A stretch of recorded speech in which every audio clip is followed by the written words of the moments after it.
Përshëndetje të nderuar shikues, mirë se vini në emisionin Kjo është koha u rikthye sërish. Ëna e Ramazanit ka ndriçuar minaret anë kënd botës. Besimtarët kanë takuar mikun e tyre më të shtrenjtë, mikun e tyre të përmalluar muajin e Ramazanit.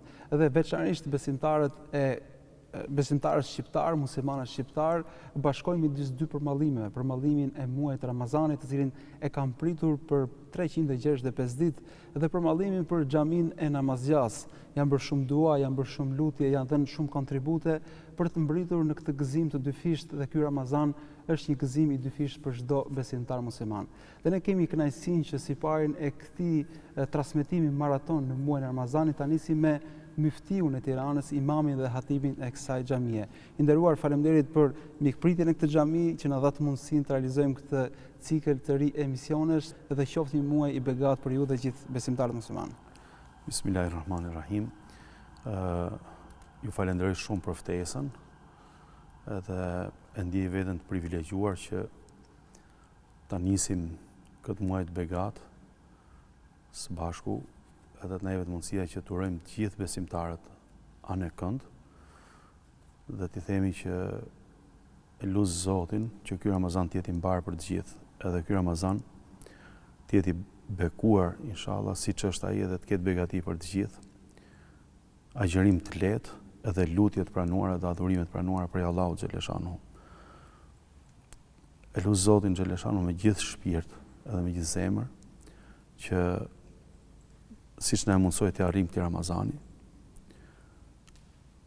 të na mundsoj sa më shumë vepra të mira në këtë Ramazan dhe për këtë Ramazani të dalim me mëkate të falura dhe inshallah të jemi bërë më të mirë se sa para Ramazanit. Dhe i bashkojmë këtyre lutjeve madhështore që në një farë mënyrë na frymëzojnë dhe na japin shpresë gjithë secilit për nesh. Kuptohet atmosfera e Ramazanit i ka përfshirë të gjithë besimtarët musliman, ka përfshirë dhe ata të cilët ndoshta agjërojnë për herë të parë. Dikush është bërë sebeb atmosfera, dikush një mik, dikush një shok, diku benefitet shëndetësore që ka Ramazani, po ndërkohë ky është një muaj i madh ku duhet lidhen zemrat me Zotin. Sa e rëndësishme është që të jemi të vetëdijshëm për njëtin, për çfarë agjërojmë, cili është qëllimi i agjërimit. Agjërimi bëhet vetëm për Zotin. Sikur dikush mundohet të agjëronte për dikë tjetër ose për diçka tjetër përveç Zotit, mbase do ishte e pavërtetueshme ose do ishte diçka e vështirë ta vërtetosh agjërimin e tij. Prandaj thuhet që agjërimi, thot Zoti, që bën njeriu është vetëm për mua dhe unë shpërblej për të. Sepse realitetin e agjërimit që bëhet qoftë nga ana e rregullave të tij, qoftë nga ana shpirtërore, vetëm ai që njeh zemrat edhe ai që din të fshetat e njerëzve e din realitetin e agjërimit. Është vepër e madhe, ne kemi edhe për shtyllave të Islamit agjërimin, për shtyllave të fesë, domethënë aq e rëndësishme është, siç është dëshmia që pranon Zotin, që thua Zoti është një dhe një vetëm dhe vetëm ai adhurohet. Siç pranon profetin Muhammed, domethënë paqja e Zotit qoftë me të, siç falemi, që është shtyllë e fesë, domethënë falja e namazit, ashtu është edhe agjërimi i Ramazanit. Agjërimi është një vepër e madhe, domethënë ai që hyn në agjërim edhe bën agjërimin me shpirt, del nga agjërimi pa mëkate. Ai që hyn në agjërim në muajin e Ramazanit edhe bën agjërimin ashtu siç duhet me përkushtimin e zemrës edhe me përkushtimin e të gjithë qenies tij, agjërimi është një proces rregullimi, një proces pastrimi, një proces ushtrimi i shpirtit njeriu dhe të gjithë qenies tij dhe ajo që kemi parë ne dhe që kemi vënë në re, të paktën edhe nga ato që agjërojnë për herë të parë. Në fillim i hyn, domethënë agjërimit i hyn edhe e kanë si me emocion, e kanë si me frikë. Kemi kaluar edhe agjërim në gusht ose në korrik që ka qenë shumë e vështirë për Zotin. Është kjo dilema do ja dalin dot, do agjërojmë dot të gjithë. Ose ndoshta lëm në mes, ndoshta është keq po ta nisësh dhe ta lësh gjithë këto dilema që i kanë. Jo, e nisin dhe ato doja të thoja, domethënë ndihen shumë të lehtësuar shpirtërisht dhe ndihen shumë mirë, domethënë edhe nga të gjitha aspektet. Dhe vjet për shembull që ka pasur shumë agjërues të ri, jashtëzakonisht, të gjithë thonë që mezi presim që të vijë te Ramazani tjetër dhe nuk i kishim menduar që do ishte diçka kaq, domethënë kaq e bukur dhe kaq e këndshme. Dhe themi themi që duke qenë se agjërimi, domethënë, është diçka që bëhet për Zotin dhe Zoti shpërblen për të. Është një vepër e cila neve na stërvit shpirtin edhe zemrën, na krijon një raport shumë të mirë me Zotin ton, po edhe nga ana tjetër që reflekton mirësi edhe me të gjithë njerëzit. Domethënë, besimtari nëpërmjet agjërimit mundohet, siç themi në gjithë gradat për tek Zoti, edhe afrohesh tek Zoti, po gjithashtu bëhesh edhe me njerëzit më i dashur, edhe më social. Ndërkohë, ju thatë se çdo kush që e përjeton Ramazanin nuk heq dorë më pas tij. Pra është një lloj gëzimi, një lloj lumturie, madje kanë pritur një vit për të mbritur në këtë atmosferë të këtij viti.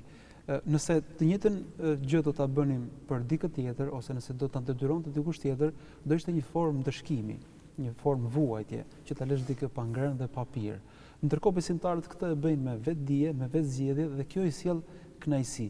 Si shpjegohet që nëse bëhet për Zotin sjell kënaqësi dhe nëse bëhet për çdo gjë tjetër do të ishte vuajtje. I njëjti veprim.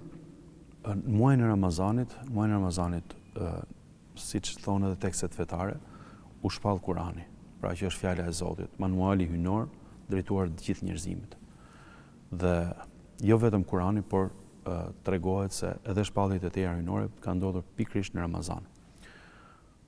Kurani ndodhi në natën e Kadrit, që është nata e madhe, domethënë nata në cilën u zbrit Kurani, dhe filloi nisja, domethënë filloi shpallja hyjnore, dhe për hatër të Kuranit dhe për nder të fjalës Allahut, për nder të kësaj mirësie që Zoti i fali njerëzimit, i madhi Zot, çdo vit në të njëjtën kohë e rifreskon mirësinë e tij edhe rifreskon begatinë e tij mbi të gjithë besimtarët, duke bërë të njëjtat gjëra siç kanë ndodhur ato procese ditën që e zbriti Kuranin. Pra, siç thuhet në tekstet fetare, hapen dyert e parajsës, mbyllen dyert e ferrit edhe të keqes, kufizohet e keqja maksimalisht, edhe shejtanët e mallkuar, domethënë ndikimi i tyre minimizohet totalisht.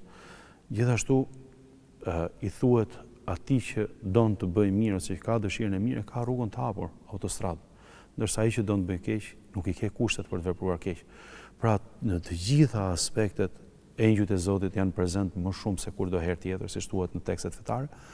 Pra, në të gjitha aspektet, Zoti e rifreskon mirësinë e tij dhe i jep mundësinë njerëzve që fitojnë prej faljes e prej mirësisë edhe prej begatisë së Allahut, si në asnjë kohë tjetër, domethënë ose në asnjë muaj tjetër të vitit. Pra edhe pse në elementet fizik asnjë gjë nuk ndryshon, duket sikur besimtarët projektojnë kaq shumë mirësi sa a thua se jetojnë në një botë tjetër, a thua se zhvendosen në një realitet tjetër. Aty desha të dal dhe është shumë interesante. Pra, agjërimi dhe i gjithë po themi i gjithë ushtrimi që bën besimtari dhe i gjithë adhurimi që bën besimtari, që është si një farë, domethënë, ushtrimi shpirtëror, e gjitha kjo, domethënë, ky lloj regjimi me të rregullat e tij që ka, që thot Zoti, nëse ti nuk lën fjalët e pista, nëse ti nuk lën veprat e urryra dhe të ulta, nëse ti nuk mundohesh që të pastrosh shpirtin e zemrën, ç'nevojë ka Zoti për agjërimin tënd? Pra, duke pasur parasysh gjitha këto, duke munduar që të reflektosh mirësi për Zotin, patjetër që ajo të kthehet mirësi vetë personit në radhë të parë, pastaj edhe njerëzve të tjerë me të cilët ka të bëjë ose me ambientin që ka të bëjë.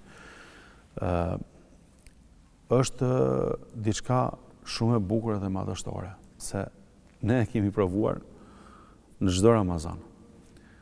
Edhe në muajt që ka qenë vap e madh ose që ka qenë, po themi, që dukej temperatura 42, 43, 40, 38.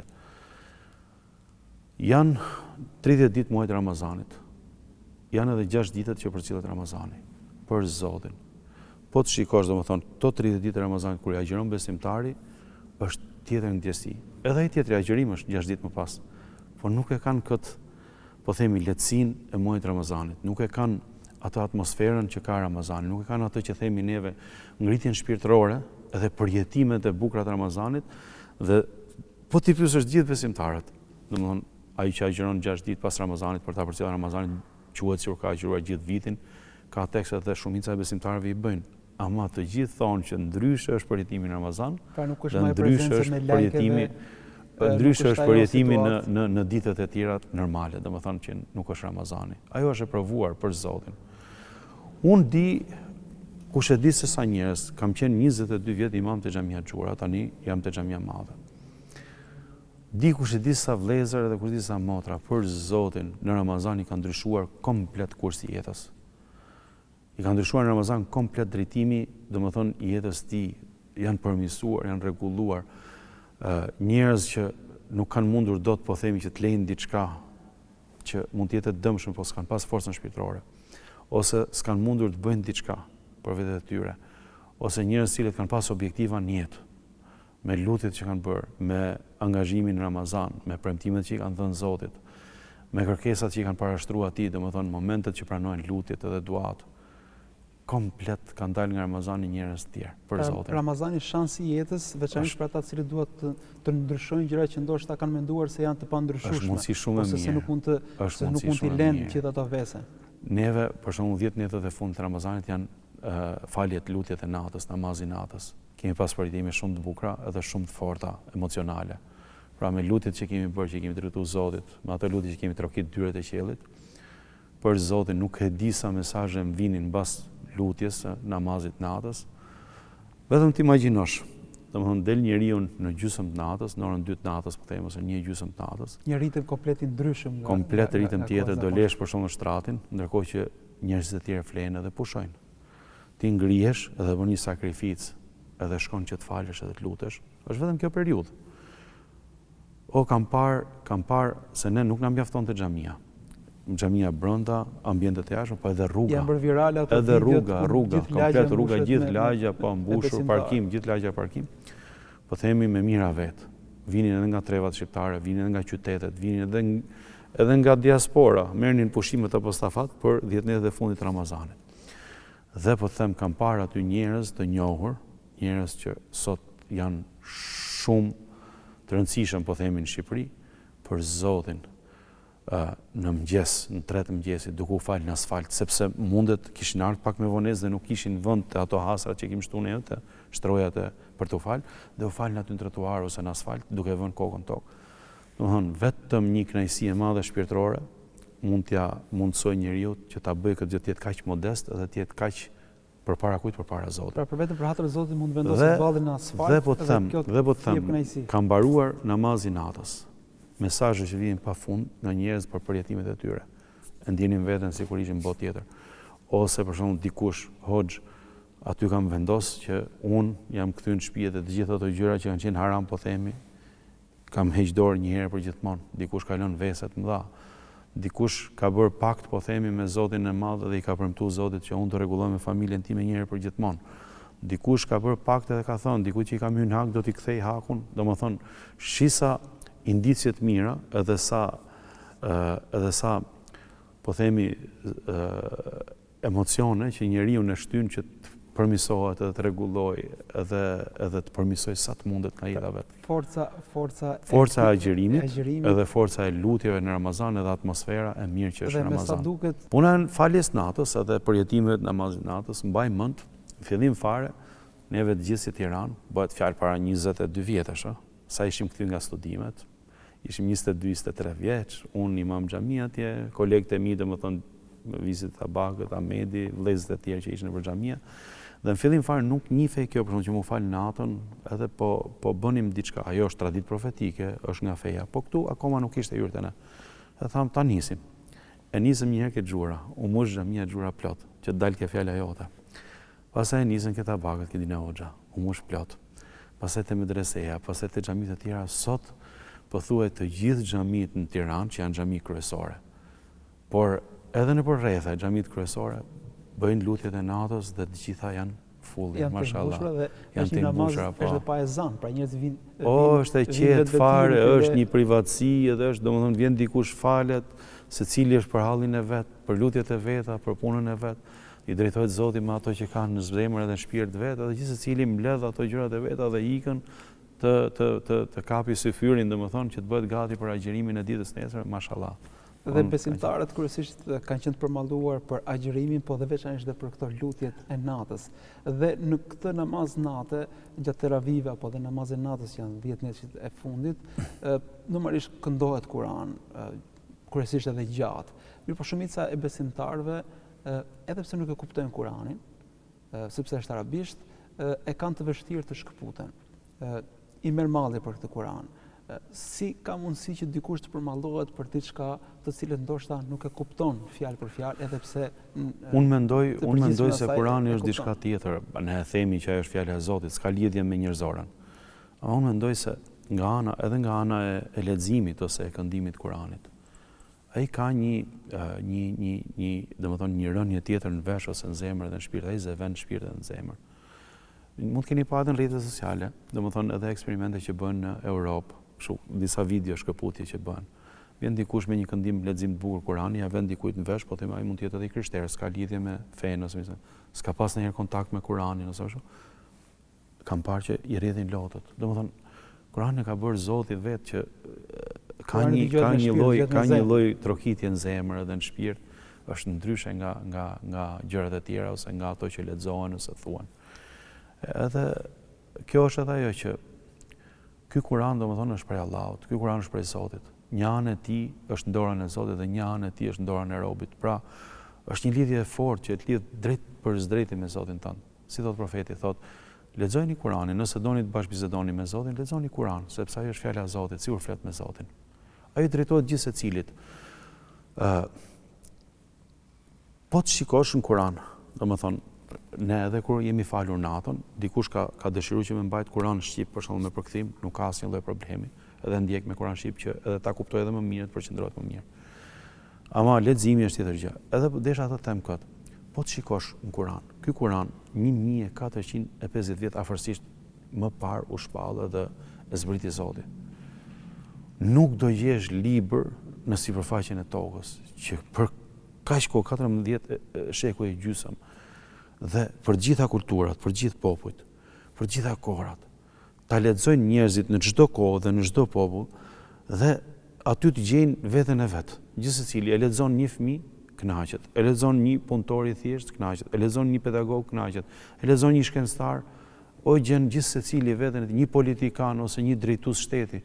Gjithsecili merr ushqimin e vet shpirtëror dhe i duket sikur Zoti i flet atij drejt për drejti nëpërmjet këtij Kurani. Nuk do gjesh libër tjetër kaq unik që ti përfshi të gjitha shtresat, të gjitha grupmoshat dhe tjetër për çdo lloj populli, edhe për çdo lloj kohe dhe për çdo lloj tradite. Zoti më të qofshin fal për Zotin. Që edhe në formën e vet është mrekulli, akoma më tepër pastaj në kuptime dhe në orientime. Pastaj ne kemi edhe tjetrën që për çdo shkronjë që lexohet nga Kurani është 10 shpërblime. Elif lam mim 3 shkronja, po themi, ose kur lexosh Kur'an, për çdo shkronjë ti të shkruaj Zoti 10 sevape, 10 shpërblime. Domethënë, në asnjë libër tjetër nuk e ke. Pse e ka bërë Zoti këtë shpërblim? Po ta mendosh mirë, a ka nevojë Zoti për njerëzit? Po për Zotin është turp vetëm ta mendosh. I lartësuar është Allahu dhe larg të metave është Zoti i madh. Ai është krijuesi, nuk ka nevojë për askënd. Të gjithë i drejtojnë atij për nevojat edhe për hallet e veta dhe për kërkesat e veta, ai s'ka nevojë për askënd. Çështja e tij është kun fe kun, ja, siç është ky ambazhuri. Kun fe kun, e kanë shkruar këtu ambazhuri, po. Ky ambazhuri, po, kun fe kun, bëu dhe bëhet, kaq. Po, kaq, bëu dhe bëhet është Zoti i madh. Ama kur do të shikosh që diçka ka shumë vlerë dhe shumë shpërblime të Zotit, është për të mirën e njeriu. Zoti do që ta bësh atë gjë dhe të stimulon edhe me shpërblime plot, sepse ajo të rregullon, aty është jeta jote, aty është rregullimi jot. Edhe për Kur'anin, pse i shkruan shpërblimet e mëdha? Sepse aty është udhëzimi i shpirtrave, po për Zotin. Ta kishim në Kur'anin në shpirt edhe në zemër, për Zotin nuk do gjesh njerëz që mashtrojnë. Ta kishim Kur'anin në shpirt edhe në zemër, nuk do gjesh njerëz që lëndon prindin. Ta kesh Kur'anin në shpirt edhe në zemër, nuk do gjesh njerëz që i bën hile ortakut ti. Sepse këto janë porositë themelore. Po patjetër janë të gjitha në Kur'an, janë të gjitha në Kur'an. Jo vetëm thjesht kjo lejohet, kjo nuk lejohet. Është një përjetim kur futesh në Kur'an, është një përjetim aq shpirtëror, edhe aq i madh, aq i bukur, domethënë sikur të zhvendos nga këtu të shon në një skenë, por aq bukur i tregon ato skenat ngjarjet që do ndodhin kur dalin para Zotit, edhe i bën aq reale, saqë ti vetëm e shikon që syri fillon rrjedh zemra domethënë ndjen edhe fillon të gjallërohet. Lëviz zemra dhe shpirti. Lëviz zemra dhe shpirti, ja kupton. Domethënë bëhesh njeri i ndjeshëm, po nuk ndjeve nuk je njeri, subhanallahu. O Zoti i madh. Dhe ato desha të them, kur të shikosh diçka që ka vlerë të madhe, aty dije se Zoti i madh, si thot për shembull Zoti në Kur'an. Thot ato gjëra që Zoti i lejoi për ju janë dobishme. Ato gjëra që i ndaloi. Ora të mblidhet gjithë bota, të bëjë gjithë zullumet edhe gjithë mëkatet. Ai është Zoti i gjithësisë prap, nuk i mangësim në asgjë nga madhërimi i tij, o Zot qofshin fal. Ora sikur të gjithë të mblidhen, të bëhen njeriu më i devotshëm. Nuk është se atij shtohet pushteti, ja kupton. Edhe në përmaza fizike toka është fare nuk ndikon, po nuk ndikon fare kjo në raport me Zotin. Kjo është për të mirën tonë. Ai i lartë na krijoi dhe don që ne të jetojmë si njerëz, jetojmë me dinjitet, jetojmë me rregullat, jetojmë njerëz, të respektojmë njëri tjetrin, ato lart, po edhe njerëzit poshtë patjetër. Edhe të gjithë krijesat jemi njerëz që shpërndajmë mirësi. Ku të na shkeli këmba neve të përcjellim mirësi dhe begati. Kjo është ajo që kërkon Kurani edhe që kërkon edhe Ramazani, edhe agjerimi, edhe çdo obligim fetar që e kemi prej Zotit. Juftimi që jemi te Kurani, ka njerëz të cilët nuk din ta lexojnë Kuranin. Ju thatë që një gërm shpërblehet shumë. Pra, një fjalë e cila mund të ketë 5-6 gërma, shpërblehet 10 rafish, 100 rafish dhe në Ramazan akoma edhe më shumë. Po ndërkohë ju thatë se edhe dëgjimi i Kuranit ndikon tek zemra dhe tek shpirti i gjithë secilit. Cilat janë disa nga porositë praktike që do të na jepnit për besimtarët në këto ditë, pra çfarë duhet të bëjmë përveç pjesës që nuk hanë dhe nuk pinë, raport me Kuranin, me xhamin, Kjo është shumë e bukur, kjo është shumë e bukur. E para fare një herë kjo agjerimi që ta mbyllim atë çështjen e agjerimit, po themi, me diçka shumë kryesore. Pra që në momentin që Zoti thot nga agimi deri në akşam, po themi deri në perëndim, nuk ham edhe nuk pim.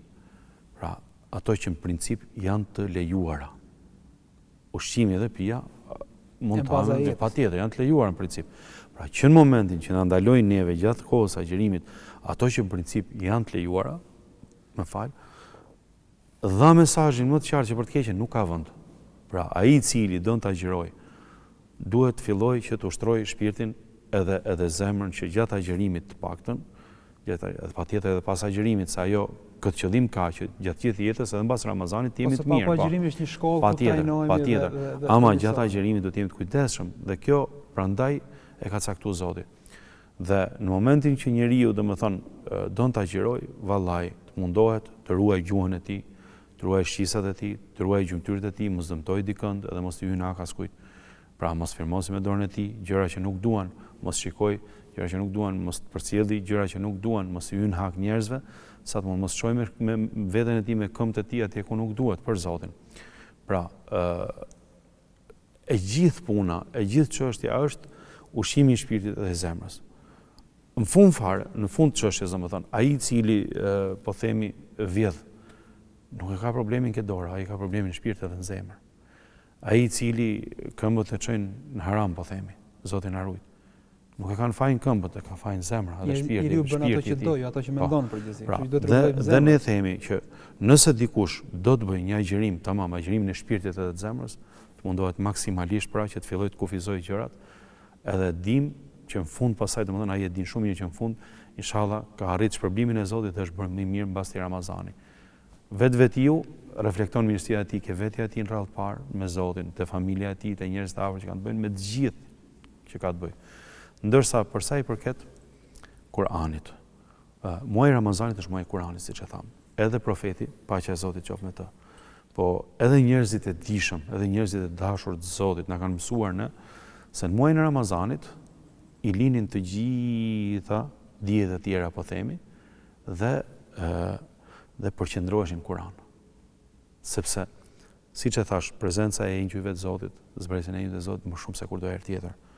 Hapja e dyrave të mirësisë dhe mbyllja e dyrave të keqes, edhe njeriu është më i paqët me veten, është më i qetë, është duke bërë edhe një adhurim të madh që Zoti e pëlqen shumë, si thot, vetëm unë shpërblej për të. Pra vetëm Zoti e di se sa është problemi i agjerimit.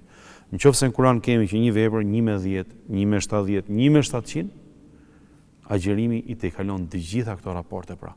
Nuk ka 1 me 700, as me 7000, vetëm Allahu e din se sa shkon shpërblimi i agjerimit për gjithë secilin, për atë që mundohet ta bëjmë me shpirt e me zemër. Dhe duke bërë një adhurim tillë që afrohesh tek Zoti, duke lexuar fjalën e Zotit Kur'anin, përpara çfarë bënin? Duke lexuar Kur'an, mundoheshin të meditonin te Kur'ani. Pra, ti e ke lexuar Kur'an, na ka ndodhur të gjithëve, E lexojmë Kur'anin sot?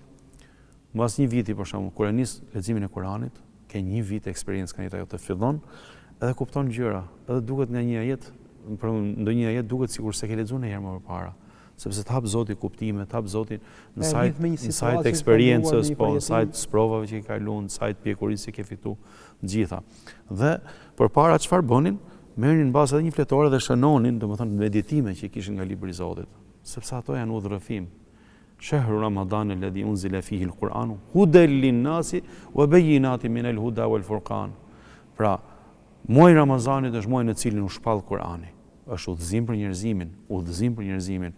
Dhe aty ka sqarime për çdo lloj orientimi, dhe aty ndahen gjërat, pra, e vërteta nga e pavërteta, e qarta nga e dyshimta, e kota nga e sakta, domethënë nga të gjitha aty ndahen, edhe Allahu Madhe ka bërë që ky muaj i Ramazanit ne të përkushtohemi në Kur'an. E kemi Kur'anin gjatë ditës, mund ta lexojmë. Pra, nëse unë do t'i sugjeroj çdo kujt, ai që din arabisht e lexon arabisht. Ai që nuk din arabisht e lexojë në shqip. Sikur t'i vej një program vetes tij çdo ditë Ramazanit. Filloj dita e parë, 2 faqe, 3 faqe, 5 faqe dhe sa të mundet. Ku ka më mirë se ta lexoj gjithë Kur'anin qoftë edhe një herë gjatë gjithë Ramazanit, 20 faqe në ditë, 600 faqe mbaroj. Ama të paktën të lexojë diçka, të ketë atë pjesën e tij dhe raportin e tij me Zotin te Kurani në këtë muaj të Ramazanit. Edhe për Zotin, nëse do të takohemi prapë në fund Ramazanit, edhe dikush do të më thote nëse e ka ndjekur këtë gjë, për Zotin jam i bindur se përveç shpërblimeve që ka marrë ke Zoti që nuk diskutohet inshallah, besoj që do ketë përfituar edhe shumë. Besoj. Dhe Kurani gjithashtu i bën besimtarët i vetëm më të mirë në brendësinë e tyre, por se i bën më të dobishëm edhe në shoqërinë ku ata janë. Cilat janë disa nga dobit e Ramazanit, e agjërimit, e adhurimeve në përgjithësi, e Kuranit, kuptimit të Kuranit, për ta bërë një njeri sa më pozitiv, sa më kontribues në shoqërinë. Ato them diçka, ja, ta nisim neve, se ky Ramazani që keni neve, ky është begati prej Zotit. Ky Ramazan që na ka falë, ky Zot, o Zot, faleminderit, është begati. Nise që të syfyr i parë, do të çojnë gjithë familja, do hajnë syfyr bashkë, mblidhen në sofrën e syfyrit. E para që po bën një sakrificë të madhe, që po ngrihesh tash herët në mëngjes, për çfarë vetëm agjiru për Zotin e Madh, për asnjë gjë tjetër.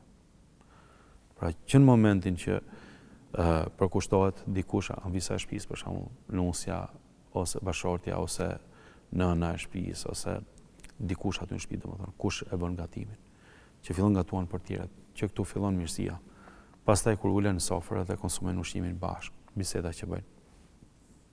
Puna sot është, jeta sot është shumë, po themi, e ngarkuar.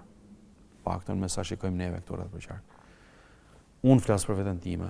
Ka raste që mund të kalojnë disa ditë dhe nuk ulemi dot gjithë me gjithë familjen në tavolinë, në sofrën. Domethënë e kemi humbur çik pa dashje. E kemi humbur pak pa dashje atë harmoninë e të drekuarit së bashku, atë bukurinë, domethënë ose të darkuarit së bashku. Nga punët, nga ngarkesa, nga domethënë energjia që ka, domethënë që duhet ndjekim gjërat edhe ato angazhimet që kemi. Ramazani kuron këtë pastaj natyrshëm. E ke në syfyr, e ke në iftar. Po kjo nuk është vetëm familje, po iftarët që shtrohen me vëllezër edhe me besimtarë edhe me shok. Në një institucion për shembull ose në një firmë private ose në një, po themi, në një grup njerëzish që rrinë së bashku, shoqëri. Pra njerëzit fillojnë ritakojnë njëri tjetrin. Janë me dhjetra, me qindra iftarë që shtrohen për ditë edhe shkëmbejnë njëri tjetrin ku ka më bukur. Shkruajnë dhe ato paragjykime dhe ato ngarkesa që ndoshta në distancë. Patjetër. Pastaj falja e teravis. I falin teravit gjithë bashkë, aty domethënë luten bashkë. Po të shikosh vetë Ramazani është ndërtuar në formë të tillë që me adhurimet që bën, edhe me angazhimin që ke, domethënë nga ana shpirtërore, vetë ju bësh më mirë. Pastaj fillon sadakaja e fitrit. Ke sadakën e fitrit e cila mblidhet, që është me detyrim për çdo besimtar që të jepet. Ai jepet njerëzve që janë në nevojë. Pa u fal namazi i Bajramit, do të ketë shku sadakaja e fitrit tek ata që janë në nevojë. A ka më bukur ne falemi të gjithë bashkë, ata që kanë mundësi ndihmojnë ata që s'kan mundësi. për Zotin, që t'i gëzojnë të paktën për ditën e Bajramit, po themi ne kemi si shprehje, po ajo nuk është vetëm për ditën e Bajramit, ajo zgjat edhe më shumë se diçka. Pastaj është zakati, që jepet zakati i pasurisë. Që edhe ajo me shumë kujdes edhe me shumë përkushtim çdo kush e jep, edhe e jep me modestinë më të madhe, sepse e din shumë mirë që ajo është haku i Zotit kjo pasuria vet. Dhe është shumë merak a do ja pranoj Zoti apo jo. Dhe mundohet ta bëjmë formën më të mirë t'ia shpërndaj atyre që kanë nevojë. Pra, pastaj është leximi i Kuranit që bëjmë gjatë ditës ose që ulemi që përmendim Zotin bashkë. Pastaj nga ana tjetër, projektet që bëhen nëpër xhami, çdo xhami, në çdo zonë, po themi, të paktën xhamit kryesore patjetër, po edhe në zonat që përveç zona që nuk po themi nuk ka shumë popullsi edhe komuniteti është çik më i dobët, komuniteti musliman po themi në ato zona me aktivitete me kështu, po në çdo zonë xhamit janë burim mirësie edhe janë burim solidariteti. Në çdo lagje, unë kam qenë te lagja Xhura, atje domethënë te lagjat e porcelanit, te xhamia Xhura. Nuk mundet që një hoxh i mirë të kalojnë rrugë dhe mos ta përshëndesin 10 veta. Nuk mundet që një imam i mirë të ketë bërë për komunitetin, edhe kështu i ke shumicën e imamëve. Elhamdulillah, falënderimi takon Zotit. Pra, nga të gjitha anët, po edhe lutjet që bëjmë për njëri tjetrin. Ne lutemi për vete. Në Ramazan ka shumë lutje që pranohen tek Zoti. Çdo syfyre dhe çdo iftar, po edhe gjatë ditës, gjatë natës. Njeriu kur bën lutje, sa halle ke 10 halle, 15 halle, po do lutesh edhe për shokun tat, po do lutesh edhe për të afërmin tat. Edhe lutja që neve bëjmë, pra që ndjejmë me shpirt lutemi unë për ty dhe ti për mua, dhe kjo është një solidaritet dhe është një po themi një gjë e mrekullueshme që bëjmë ne për njëri tjetrin. Pra, nga të gjitha anët, ai vetëm kuron dhe vetëm rregullon dhe vetëm e bën njeriu që të jetë mirësi dhe burim mirësie ku ti shkeli këmbë. Ju të falenderoj shumë për këto këshilla, për këto porosi, për këto fjalë motivuese për çdo besimtar i cili tashmë ka përjetuar mirësitë e Ramazanit, por se rrugtimi i tij për të thelluar më tepër, për të lartësuar zemrën dhe shpirtin e tij, është një rrugtim që sapo ka nisur. Zoti ju shpëlbej. Unë desha të them edhe diçka, një fjalë të fundit, me që erdhi koha për ta mbyllur. Jemi në fillim të Ramazanit. Pra jemi në ditën e parë. E kemi Ramazanin përpara. Ta shfrytëzojmë Ramazanin si mundësi e madhe prej Zotit dhe t'i vëmë detyrë vetes që për këtij Ramazani nuk do të dalim vetëm se me gjunafe dhe me mëkate të falura, edhe me lutje të pranuara, dhe do të bëhemi më të mirë pasi të ketë marrë ky Ramazan. Nëse ja vëmë qëllim vetes, jemi në kohë, jemi tamam. Nëse ja vëmë qëllim vetes këtë gjë, për Zotin e madh, do jemi shumë të suksesshëm këtë Ramazan. Dhe në fund të Ramazanit shpresoj që të jemi sërish së bashku për t'ia ribërë njëri tjetrit këtë pyetje dhe për të bërë një bilanc se çfarë përfituam nga ky Ramazan. Inshallah, të falenderoj edhe unë, Zoti ju shpërbleft. Amin. Dërë miq, këtu e mbyllim këtë takim sotëm, ishim me muftiun e Tiranës, hoxhën e nderuar Bilat Lexha, ku folëm pikërisht nga xhamia e Namazjas mbi porositë madhore që ka ky muaj, mbi mirësitë e mëdha që ka ky muaj dhe mbi shanset e veçanta ku çdo frymëmarrje në të, çdo minutë në të është begati nga Zoti. E lutem Zotin që e tillë të jetë çdo ditë e këtij muaji të Ramazanit dhe gjithashtu ne do të jemi në këtë maraton transmetimi çdo ditë së bashku me hoxhallar të ndryshëm, me të ftuar të ndryshëm për të transmetuar më të mirën e këtij muaji. Unë ju falenderoj për vëmendjen dhe të shihemi sërish nesër së bashku. Kalofshi sa mirë.